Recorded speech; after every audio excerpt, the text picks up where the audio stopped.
The 76ers coming in from out of town in this one, an interconference game today. It's a single game return to Los Angeles for the Clippers as they look for a boost from their home crowd. And of course, Tony Wroten, he's a guy that will be sorely missed. Well, as fans, as teammates, there are a lot of people that I'm sure are sad to see him go, given all he brings to the table. But I like what the trade does for him, and I bet it helps him right off the bat. I mean, it also is going to help him long term. Well, we'll see, because you don't make a change this drastic without having a period of adjustment. So you may be right. We'll see how long it takes and whether this new look roster can gel. Now a look at Philadelphia's starting lineup. Noel is out there with Okafor. Then it's Iverson. Then it's Robert Covington. And it's Smith in at the 1 spot. Here's Covington. Smith, no good. And for all of the improvements he's made to his game, one wonders why Blake Griffin isn't a better shot blocker. I mean, he clearly has the motor and the athleticism, but for some reason over his first 5 seasons, he's averaged only a half a block per game. And Kevin, who says a point guard should look to pass first? I mean, not when you can finish like this fella. Well, Clark, he wasn't going to give that opportunity up to a teammate. Well, Kevin, that's one he'll always take himself, and he should. I mean, you can't pass up that kind of opportunity or fun. And really just unselfish basketball on the interior. That's the kind of pass a coach loves to see. And regarding Griffin's low block shot numbers, for some guys, they simply lack a certain feel, Clark, for blocking shots. Yeah, there's something about the aptitude for shot blocking that sometimes is understated. Just because you're a high flyer in the front court doesn't mean you're going to block a lot of shots. And here is Paul after the three-pointer from Allen Iverson. Johnson outside. Clippers moving the ball around. 6 on the shot clock. From past the arc, Okafor grabs the miss. Hey, they got the shot they wanted off of that pick, but it just doesn't fall. Yeah, it didn't go down, but you'll take that shot every single time, Greg. That's good offense. Now here is Smith. And there's the pass to Noel. Pulls it up. Again, Philadelphia. Here's Paul.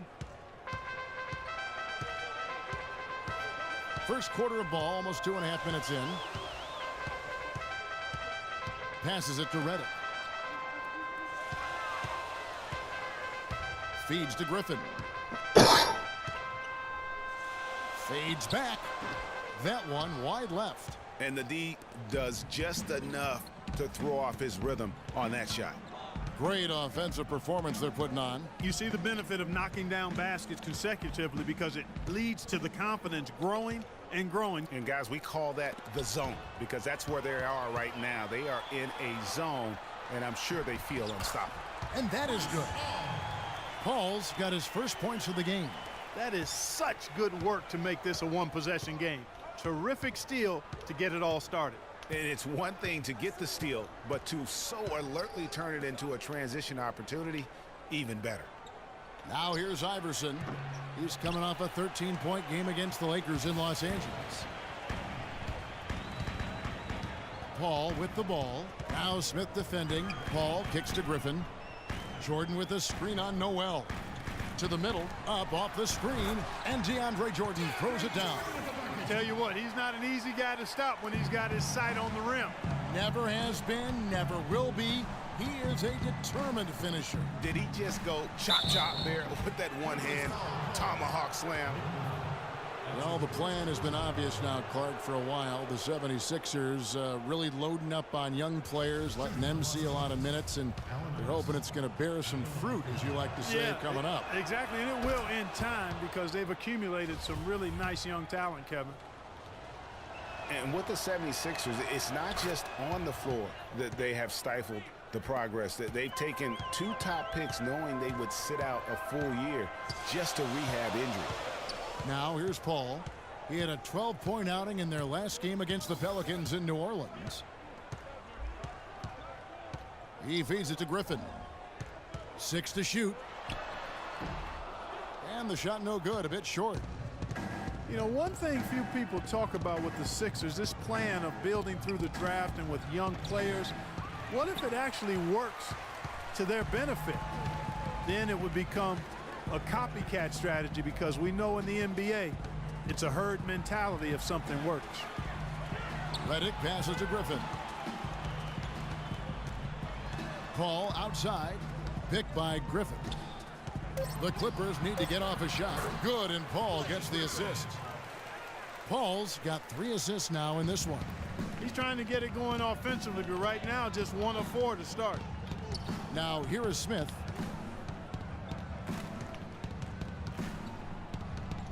There's the dish to Noel. For 3, Covington. Up and in, off to an efficient start. 2 for 3 from the field. Well, Clark, we've seen the lead change hands quite a bit in this one. Yeah, we sure have. I mean, it's been a bit of a windshield wiper game. I mean, back and forth, the lead has gone 5 times, so no one in clear control yet. And guys, I think each team knows they can win this game. Just a matter who can catch that momentum. So, for the Clippers, Mbah a Moute's checked in for Johnson, and it's Crawford in for J.J. Redick. Philadelphia also making some changes. Carl Landry's checked in for Nerlens Noel. Caspi comes in for Robert Covington. And it's Marshall in for Ish Smith. Now here's Griffin. He's been putting up the points on a very steady basis, averaging around 17.5 points a game. Paul. And again, it's the Clippers missing.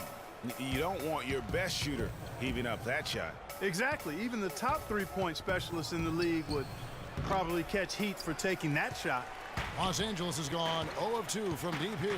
Let's go quickly over to Doris Burke for an update. Well, I had a chance to speak with head coach Doc Rivers. This is their first matchup of the season against this squad, and he knows the shot blocking in the middle will certainly be an obstacle. But he said, quote, "We've got to remain aggressive and continue to attack."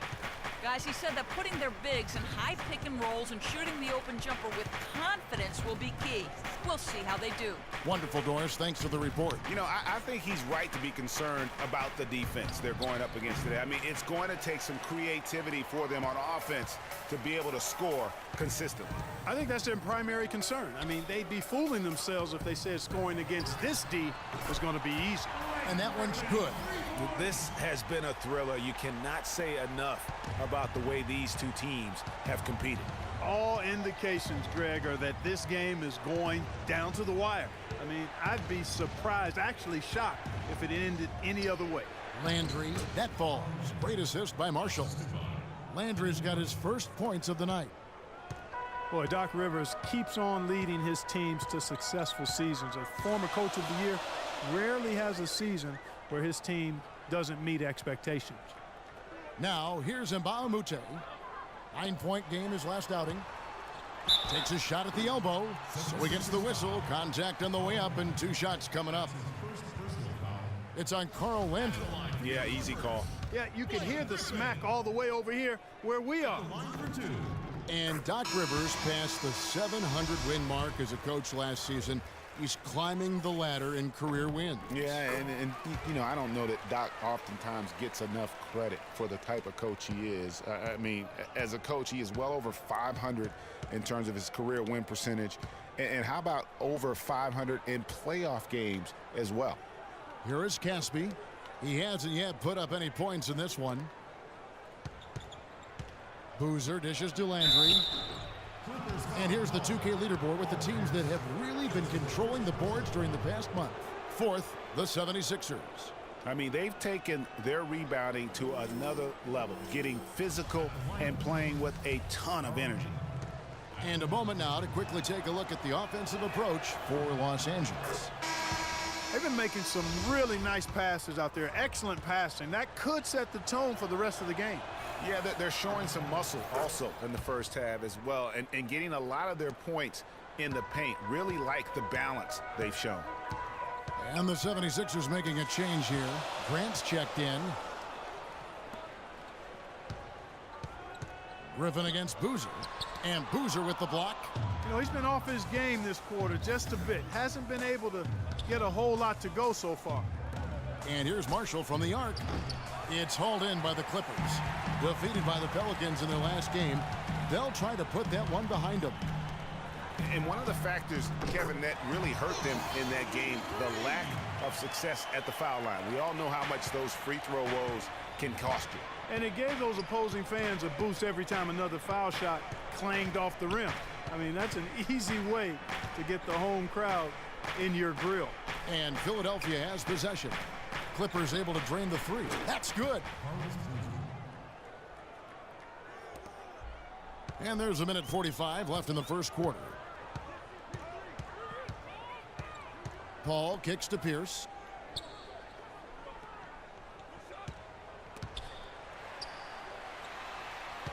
Out left to the wing. Griffin goes in. And they're going to count the bucket and send him to the line. It could be a three-point play. And good passing, setting up a lot of these buckets right now, Kevin. That's been the key.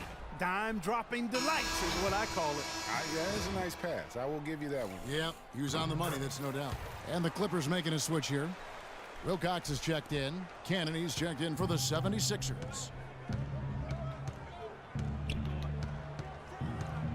A minute 20 left to play in the first quarter. A three-pointer off the mark. Clippers leading by 5. And really, the last few seasons, the Clippers have been one of the most consistently strong teams in the league. A far cry from when they were a bottom feeder back in the day. They have become one of the premier franchises in the NBA. Here's Boozer. Mbamute pulls it in. Los Angeles has gone 2 of 5 from three-point land here in the first quarter. Crawford, no one around him. Off target with his three. So the 76ers, their last game, a loss to the Lakers in Los Angeles. And that was one that just got out of control for them. And when the lead got big, it almost seemed as if they just mailed it in. Yeah, it appeared to me as well that they kind of gave in. And I understand it's hard to try to come back, but you've got to show more fight than they did. Here is Wilcox after Carlos Boozer's score. There's the screen. Wilcox passes to Pierce. Again, Pierce missing. The 76ers trail by 3. Here's Cannon. No scoring yet from him, but that's likely to change. With 2 seconds left. No good off the back of the rim. At the end of one, a closely contested game so far. Clippers ahead, up 3. The second quarter coming up right after this break, so don't go anywhere.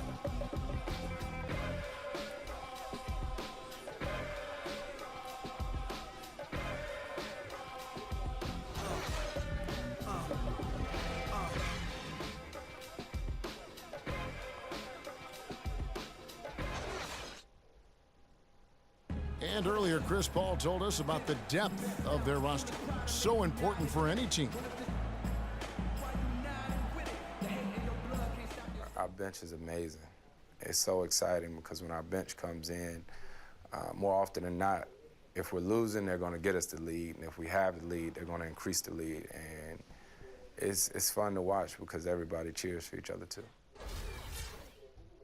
When your starters feel that good about their second unit guys, that's a heck